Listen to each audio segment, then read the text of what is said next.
معسر يسر الله عليه في الدنيا والآخرة ومن ستر مسلما ستره في عون أخيه. And the hadith continues on from there, but I'll stop here.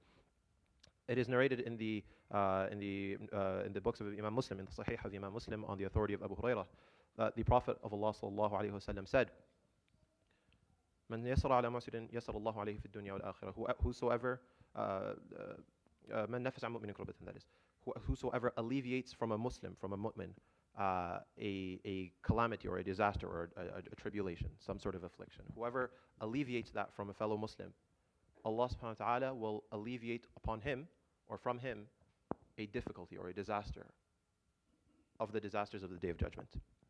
وَمَنْ يَسَّرَ عَلَى مُعْسِرٍ يَسَّرَ اللَّهُ عَلَيْهِ فِي الدُّنْيَا وَالْآخِرَةِ. And whosoever makes something easy or provides some ease to a person going through a difficulty or a person going through a hard time, Allah subhanahu wa ta'ala will provide ease for that person in this life and in the akhirah. وَمَنْ سَتَرَ مُسْلِمًا. And whosoever conceals the faults of their fellow brother or fellow sister Muslim, سَتَرَهُ اللَّهُ فِي الدُّنْيا وَالْآخِرَةِ. Allah will do the same for them in this life and in the akhirah. وَاللَّهُ فِي عَوْنِ الْعَبْدِ مَا كَانَ الْعَبْدُ فِي عَوْنِ أَخِيهِ. And Allah subhanahu wa ta'ala is in the corner of his servant, of his slave, so long as that servant is in the corner of his brother or his sister. The hadith goes on longer, but I want to focus on this part. This is in continuation of the series that we had on pause for a while, the series of how your actions can affect by bringing closer or by pushing away other people, be they Muslim or non-Muslim, from Allah subhanahu wa ta'ala. But I wanted to focus, all the previous ones we talked about, whether it was the tongue or rifq or gentleness or anything or character, I wanted to talk about one this time that applies specifically to how we interact with our Muslim brothers and our Muslim sisters, as Rasulullah sallallahu alaihi wasallam talks about in this hadith.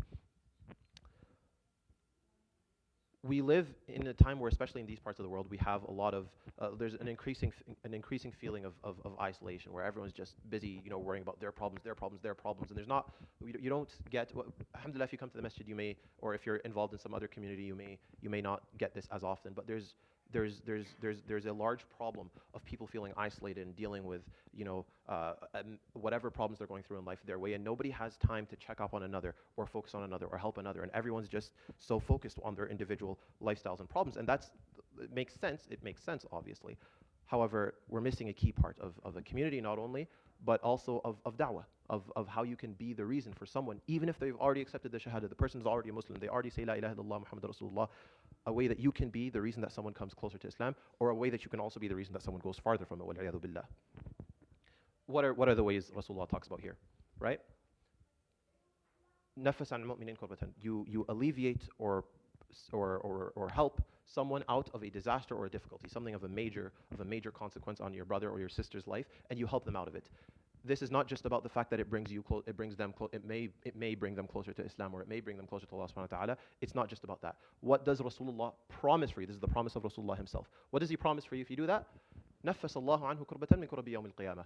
The disasters of the Day of Judgment, far greater and far worse and far more severe than anything we could possibly imagine or anything we could possibly be helping someone else out of in this life, Allah subhanahu wa ta'ala will alleviate one of those for you on Yawm al-Qiyamah.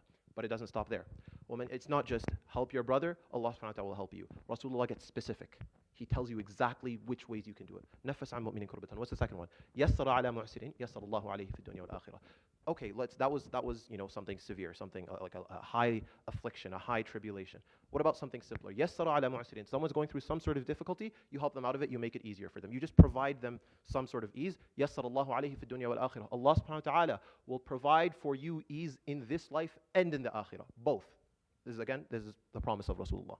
Allah subhanahu wa ta'ala will provide ease for you in this life and the next, just out of virtue of you having provided ease for someone else, whether or not that person felt it or knows that it was you. Another one yet. وَمَنْ سَتَرَ مُسْلِمًا. And then I find this one really important. وَمَنْ سَتَرَ مُسْلِمًا سَتَرَهُ اللَّهُ فِي الدُّنْيَا وَالْآخِرَةِ. Whosoever provides or conceals or doesn't go around, talking about and spreading the faults and the sins of his fellow brother or fellow sister, سَتَرَهُ اللَّهُ فِي الدُّنْيَا وَالْآخِرَةِ. God or Allah subhanahu wa ta'ala will provide that same concealment of that person's sins or of that person both in this life and in the next. وَالْآخِرَةِ. Right? And of course, who would possibly not want any of these things.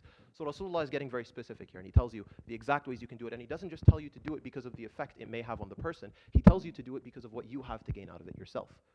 If you do this for someone, Allah subhanahu wa ta'ala will do it for you. And not only will He do it for you because He is Al-Kareem, He will do it in far better, far more generous, far more amazing ways than you could possibly expect. And He'll do it in this life and He'll do it in the next where it applies. And then the last line of the hadith that we're talking about today is just the principle. It's the enduring principle that Allah subhanahu wa ta'ala has offered us and that Rasulullah told us about. وَاللَّهُ فِي عَوْنِ الْعَبْدِ مَا كَانَ الْعَبْدُ فِي عَوْنِ أَخِيهِ. Allah subhanahu wa ta'ala is in the corner of His servant so long as his servant is in the corner of his brother. There's nothing wrong with focusing on your problems, your problems, your problems. You have a lot of problems in your life, you need to work on them. You have a lot of things that you need to work on. That's amazing, mashallah. That's great. You do need to focus on those. That's not something to put aside. However, find the time. You may find that something that you were going through, a difficulty you were going through, a problem, a tribulation, whatever it was, or something that you didn't even know was coming your way, but that is coming your way in terms of trials or tests from Allah subhanahu wa ta'ala or afflictions. You taking a moment, even out of your busy day and your busy life and your busy schedule, to pay attention to something. See someone. It could be something small, it could be something big that you don't even realize. See someone that maybe that person is going through a bit of difficulty, you can help them. Maybe that person is going through something big and you can help them. Maybe it's just a matter of you not going around and being the reason that someone's fault of character is spread around the community or spread around to whoever else or wherever else. Just you doing that can be the reason that Allah subhanahu wa ta'ala grants you so much both in this life and in the akhirah. And it's something to consider just in terms of action items. And needless to say, there is also the reverse. You could also be the reason that you do something and you cause a problem for your brother or sister, and now that's on you. And the effect it has on them, in terms of what you did to them, that's on you. You are the reason that you spread around some fault or character flaw of your brother and yours. You went around and you spread it around the community. That's on you. Allah subhanahu wa ta'ala doesn't. Allah subhanahu wa ta'ala is fair, right? He'll hold that. He'll hold you to those as well, to what you did.